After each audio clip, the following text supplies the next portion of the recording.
opened up. It's been running ever since.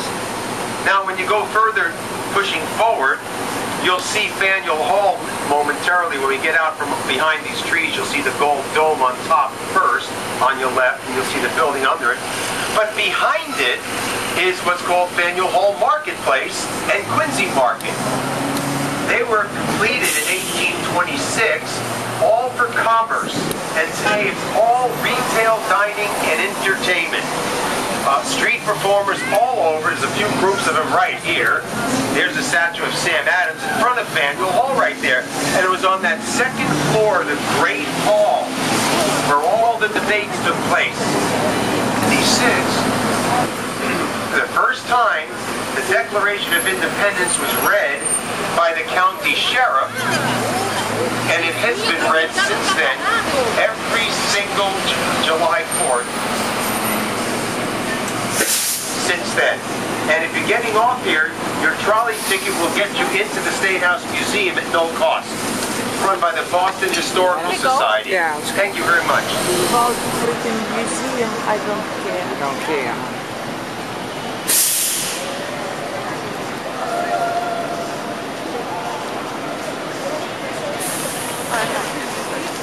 There's North Church right there.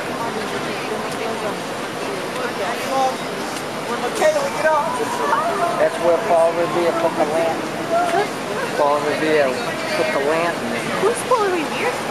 He's one of the Patriots. He's one of the Patriots. With George Washington, Samuel Adams. See, Samuel Adams is not just a beer. But I thought the Patriots was a team, a sports team.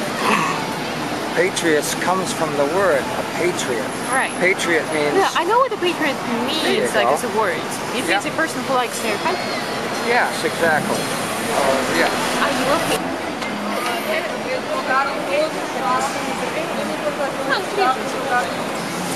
To go by, not only will you see the official state desserts that they invented, the Boston cream pie and big chocolate cake with chocolate frosting, but also, if you look in there, you'll see a wedding gown. Guess who got her marriage proposal at table 40 in Parker's restaurant? Jacqueline Bouvier. And who was sitting with her? Her boyfriend, John Kennedy. Off the question over dessert. Table 40. Enterprising young guys will still propose marriage using the same table. Yeah, it worked for JFK, it worked for others. Over here on the right, the old Granary graveyard, a who's who of the American Revolution. These folks are looking at the grave of Samuel Adams, the guy that planned the real Tea Party, the original, not the ones they're doing today. In the middle, you see the Franklin tomb, except for Benjamin, who's buried in Philadelphia. There were 17 Franklins in that family, so talk about big family. In the back, you got Paul Revere near the church wall, John Hancock, and James Otis is on the corner.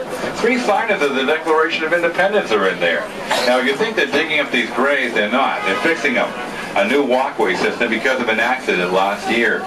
Yeah, Lake George was walking through the old days, wasn't a very friendly place. We didn't have a welcome sign. We had a keep out sign. If you were a pirate or a witch, your life generally ended at the end of a rope. They actually hang witches on Boston Common. Never burned them at the stake, never threw buckets of water at them, but they did hang them, and believe it or not, it worked. Not one of them ever came back to pester us. And by the way, look at this little building on the Common, on the right. This little stone thing. Does anybody know what this is right here on the right? The sound gives it away. That's the oldest subway station in North America. Today, September 1, 1897. Boston Subway. We have the oldest subway in North America and the 4th oldest in the world. The only subway systems older than ours are in London, England, Glasgow, Scotland, and Budapest. You know, Marlon Brando got his start in that little brick theater on the left when he opened with Jessica Tandy. And the world premiere on Streetcar Named Desire, the role that made him a star, started right here in Old Boston. Whenever I think of Marlon Brando, I think of Ethel Merman. Ethel Merman, where are you? And you look carefully into the pond, you'll see the swan boat. 6 little barges, they hold about 20 people that pedal around the pond with a young operator, and that's the only motive power they have, pedal power. Strong like the Betty Grable. Among the swan boat riders over time, Shirley Temple, Grace Kelly, Lucille Ball. Lucille Ball was actually born today.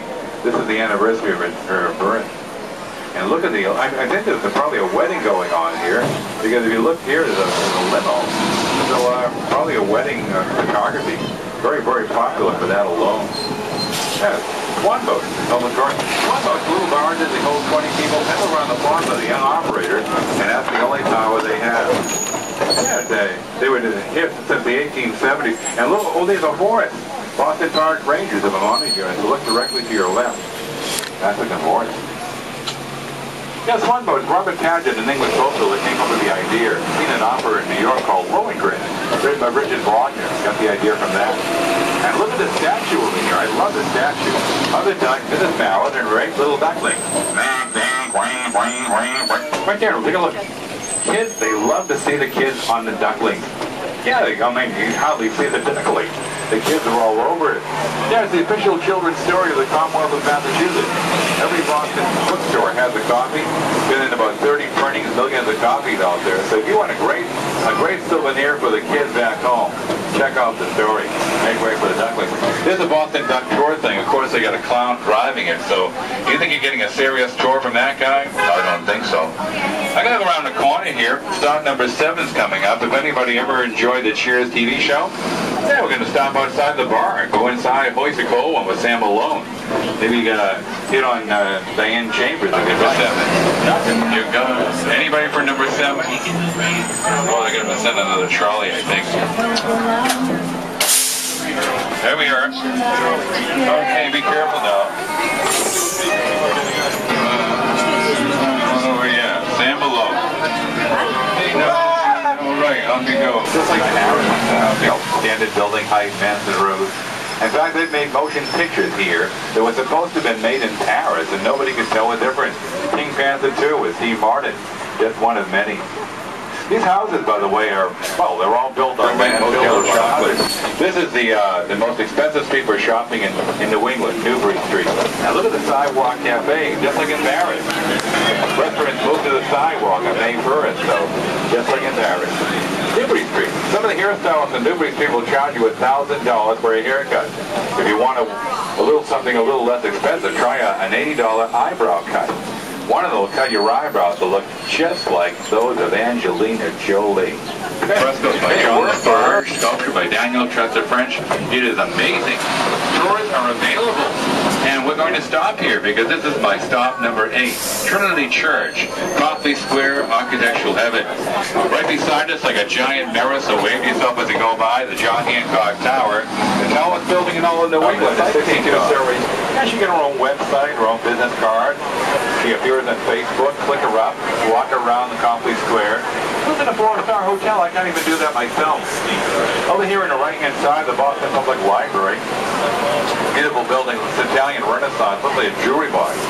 And one thing always mystified me as I went by, I'd always see the names on the outside, and I had no idea what they meant. So, of course, I did some research. I asked one of the cab drivers right next door. Figured he, lurks outside 3 or 4 hours a day. He must know what's going on. So I asked him, I said, what are the names on the outside of the library? What does it mean? He told me, he said, the names on the outside of the Boston Public Library are the names of all the people who owe money on the overdue of the fireworks. There's always the guest musician. Last year was, actually 2 years ago, was Neil Diamond. The one newspaper addressed as the Jewish Elvis Presley. After that, we had Toby Keith about a year ago, and, well, the most recent guest performance was provided by Martina McBride. Beautiful girl, beautiful voice on the Esplanade, Charles River. Now, we have a great art museum as well. Imagine getting a trolley driver with Chicago and Truth. I don't even know where I'm telling the truth myself. And here is stop 11. If you'd like a view of the world, I mean a 100-mile view of Boston from the height of a tall building, a big gray tower called the Prudential, the second tallest building we have. All you need to do is go through the front door of the Sheraton Hotel, escalator 1 floor to the mezzanine level, and off you go. Yeah, a fantastic view of all of downtown Boston, including the Red Sox game. So why not enjoy? If you want to go to the Skywalk, take the green roaring. I hear the excitement. Here we are. Anybody for Fenway? Stop number 12. Here we are. Baseball Central.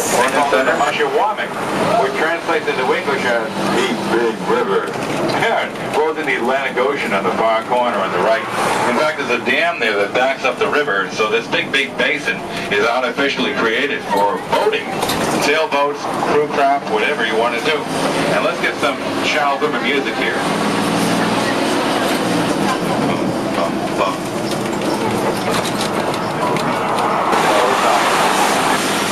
Beautiful campus. MIT accepts about 1,700 new students every year into the freshman class.